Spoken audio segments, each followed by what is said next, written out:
Hi friends, welcome to my cooking YouTube channel. ಬನ್ನಿ, ಇವತ್ತಿನ ರೆಸಿಪಿಯಲ್ಲಿ ಹೀರೆಕಾಯಿಂದ ಒಂದು ಹೊಸ ರೆಸಿಪಿಯನ್ನು ಮಾಡ್ತಾಯಿದ್ದೀನಿ. ನೀವು ಯಾವತ್ತೂ ತಿಂದಿರೋಕ್ಕಿಲ್ಲ ಈ ರೆಸಿಪಿಯನ್ನು. ಯಾವ ರೀತಿ ಮಾಡ್ಕೊಳ್ಳೋದಂತ ನೋಡ್ಕೊಳ್ಳೋಣ ಬನ್ನಿ ಫ್ರೆಂಡ್ಸ್. ಮೊದಲಿಗೆ ನಾನಿಲ್ಲಿ ಅರ್ಧ ಕೆಜಿಯಷ್ಟು ಹೀರೆಕಾಯಿಯನ್ನು ತೊಗೊಂಡಿದ್ದೀನಿ ನೋಡಿ. ಇವಾಗ ನಾವು ಇದನ್ನು ಚೆನ್ನಾಗಿ ತೊಳೆದುಕೊಂಡು ತೊಗೊಳ್ಬೇಕು ಮೊದಲು. ಆಮೇಲೆ ನಾವು ಈ ರೀತಿ ಇದರ ಮೇಲಿನ ಸಿಪ್ಪೆಯನ್ನು ನಾವು ಈ ರೀತಿ ಗೀಚ್ಕೊಳ್ಬೇಕಾಗುತ್ತೆ ನೋಡಿ. ಈ ರೀತಿ ಸಿಪ್ಪೆಯನ್ನು ತೆಗೆದು ನಾವು ಇಟ್ಕೊಳ್ಬೇಕು, ಕ್ಲೀನಾಗಿ ಮಾಡ್ಕೊಳ್ಬೇಕಾಗುತ್ತೆ. ಇದೇ ರೀತಿ ನಾನು ಎಲ್ಲ ಸಿಪ್ಪೆಗಳನ್ನು ತೆಗೆದಿಟ್ಕೊಂಡಿದ್ದೀನಿ. ಇವಾಗ ಚಾಕುದಿಂದ ನಾವು ಈ ರೀತಿ ಒಂದು ಸ್ವಲ್ಪ ಸೈಜಲ್ಲಿ ಈ ಸೈಜಲ್ಲಿ ಕಟ್ ಮಾಡಿಕೊಂಡು ಇಟ್ಕೊತಾ ಇದ್ದೀನಿ ನೋಡಿ. ಒಂದು ಸ್ವಲ್ಪ ದೊಡ್ಡ ಸೈಜಲ್ಲೇ ಕಟ್ ಮಾಡ್ಕೊತಾ ಇದ್ದೀನಿ. ಈ ರೀತಿ ಕಟ್ ಮಾಡ್ಕೊಂಡಾದಮೇಲೆ ನಾವು ಇದಕ್ಕೆ ಇವಾಗ ಒಂದು ಚಾಕು ತೊಗೊಂಡು 4 ಭಾಗದಲ್ಲಿ ಕಟ್ ಮಾಡ್ಕೊಳ್ಬೇಕು ನೋಡಿ. ನಾನು ಈ ರೀತಿ ಕಟ್ ಮಾಡ್ತಾಯಿದ್ದೀನಿ ನೋಡಿ. 4 ಭಾಗ ನಾವು ತುಂಬಿನ ಬದನೆಕಾಯಿ ಪಲ್ಯ ಮಾಡ್ತೀವಲ್ಲ, ಅದೇ ರೀತಿ ಇದನ್ನು ಕೂಡ ಕಟ್ ಮಾಡಿಕೊಂಡು ಇಟ್ಕೊಳ್ಬೇಕು. ಎಲ್ಲ ಹೀರೆಕಾಯಿ ಇದೇ ರೀತಿ ಕಟ್ ಮಾಡ್ಕೊಂಡು ಇಟ್ಕೊಂಡಿದ್ದೀನಿ.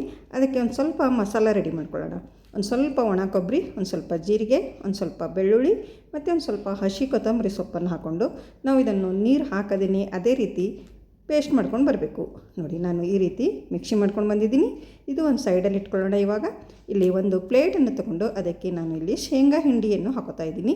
ಶೇಂಗಾವನ್ನು ಹುರಿದುಕೊಂಡು ಮಿಕ್ಸಿ ಮಾಡ್ಕೊಂಡಿದ್ದೀನಿ, ಅದನ್ನು ಹಾಕೋತಾ ಇದ್ದೀನಿ. ಇಲ್ಲಿ ಮಿಕ್ಸಿ ಮಾಡಿಟ್ಟಿಕೊಂಡಿರುವ ಈ ಪೇಸ್ಟು ಕೂಡ ಹಾಕೋತಾ ಇದ್ದೀನಿ. ಒಂದು ಸ್ವಲ್ಪ ಅರಿಶಿಣದ ಪೌಡರು ಮತ್ತು ರೆಡ್ ಚಿಲ್ಲಿ ಪೌಡ್ರು ಮತ್ತು ರುಚಿಗೆ ತಕ್ಕಷ್ಟು ನಾವು ಇಲ್ಲಿ ಉಪ್ಪನ್ನು ಹಾಕ್ಕೊಳ್ಬೇಕಾಗುತ್ತೆ ನೋಡಿ.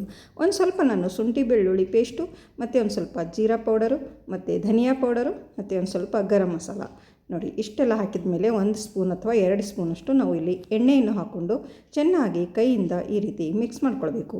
ಈ ಮಸಾಲ ಚೆನ್ನಾಗಿ ಮಿಕ್ಸ್ ಮಾಡ್ಕೊಳ್ಬೇಕು, ಎಣ್ಣೆಯಲ್ಲೇ ಮಿಕ್ಸ್ ಮಾಡ್ಕೊಳ್ಬೇಕಾಗುತ್ತೆ. ಇದಕ್ಕೆ ನೀರು ಹಾಕುವುದು ಬೇಡ ನೋಡಿ. ಈ ಮಸಾಲೆಗೆ ಎಷ್ಟು ಎಣ್ಣೆ ಬೇಕು ಅಂತ ನೋಡಿಕೊಂಡು ನೀವು ಎಣ್ಣೆ ಹಾಕ್ಕೊಳ್ಳಿ.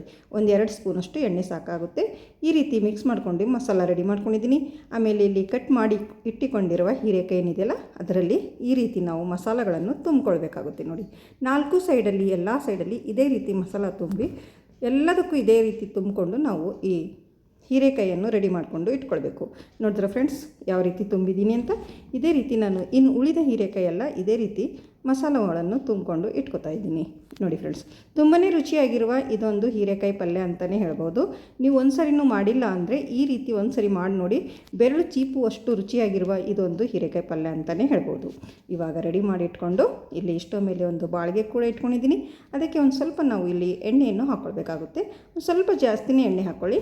ಒಂದು ಸ್ವಲ್ಪ ಸಾಸಿವೆ, ಒಂದು ಸ್ವಲ್ಪ ಜೀರಿಗೆ ಹಾಕ್ಕೊಂಡು ನಾವು ಅದು ಚಟಪಟ ಅಂದ ಮೇಲೆ ಒಂದು ಸ್ವಲ್ಪ ಕರಿಬೇವಿನ ಸೊಪ್ಪನ್ನು ಹಾಕ್ಕೊಂಡು ಚೆನ್ನಾಗಿ ಫ್ರೈ ಮಾಡ್ಕೊಳ್ಳೋಣ. ಇದು ಫ್ರೈ ಆದಮೇಲೆ ನಾವು ಇಲ್ಲಿ ರೆಡಿ ಮಾಡಿಟ್ಟಿಕೊಂಡಿರುವ ಈ ಹೀರೆಕಾಯಿ ಮಸಾಲ ಪೀಸ್ಗಳನ್ನು ಇದಕ್ಕೆ ಹಾಕ್ಕೊಳ್ಬೇಕಾಗುತ್ತೆ ನೋಡಿ.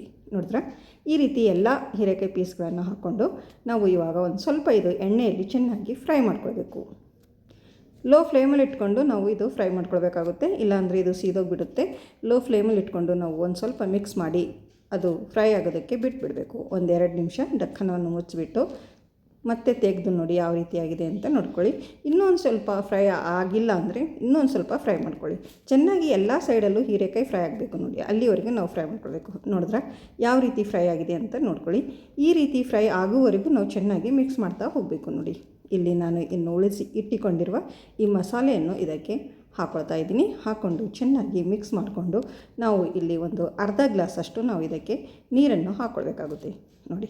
ಆ ಪ್ಲೇಟನ್ನು ತೊಳೆದುಕೊಂಡು ನಾನು ಒಂದು ಅರ್ಧ ಗ್ಲಾಸಷ್ಟು ನೀರನ್ನು ಹಾಕೋತಾ ಇದ್ದೀನಿ ನೋಡಿ. ಹಾಕ್ಕೊಂಡು ಚೆನ್ನಾಗಿ ಮಿಕ್ಸ್ ಮಾಡಿಕೊಂಡು ನಾವು ಮತ್ತೆ ಒಂದು 2 ನಿಮಿಷದವರೆಗೆ ಇದನ್ನು ಕುದಿಯೋದಕ್ಕೆ ಬಿಟ್ಬಿಡಬೇಕು ಡಕ್ಕನವನ್ನು ಮುಚ್ಚಿ ನೋಡಿ ಫ್ರೆಂಡ್ಸ್.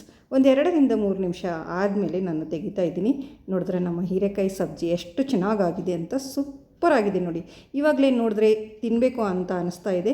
ನಿಮ್ಮ ಮನೆಗೆ ಯಾರಾದರೂ ಗೆಸ್ಟ್ ಬಂದರೆ ನೀವು ಈ ರೀತಿ ಹೀರೆಕಾಯಿ ಸಬ್ಜಿ ಮಾಡಿಕೊಡಿ, ತುಂಬಾ ರುಚಿಯಾಗಿ ಇರುತ್ತೆ.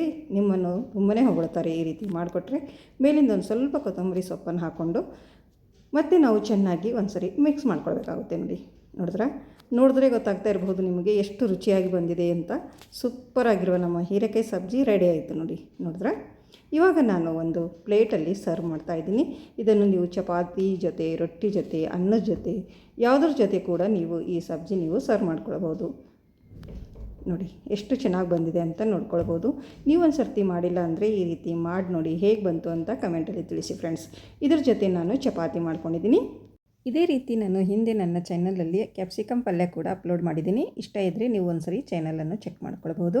ಐ ಹೋಪ್ ಇವತ್ತಿನ ವಿಡಿಯೋ ನಿಮಗೆ ಇಷ್ಟ ಆಗಿದೆ ಅಂತ ಅನ್ಕೋತೀನಿ. ಇಷ್ಟ ಆದರೆ ಒಂದು ಲೈಕ್ ಮಾಡಿ, ಕಮೆಂಟ್ ಮಾಡಿ, ಮತ್ತು ಈ ರೆಸಿಪಿಯನ್ನು ನಿಮ್ಮ ಫ್ಯಾಮಿಲಿ ಆ್ಯಂಡ್ ಫ್ರೆಂಡ್ಸಿಗೆ ಹೆಚ್ಚೆಚ್ಚು ಶೇರ್ ಮಾಡಿ ಫ್ರೆಂಡ್ಸ್.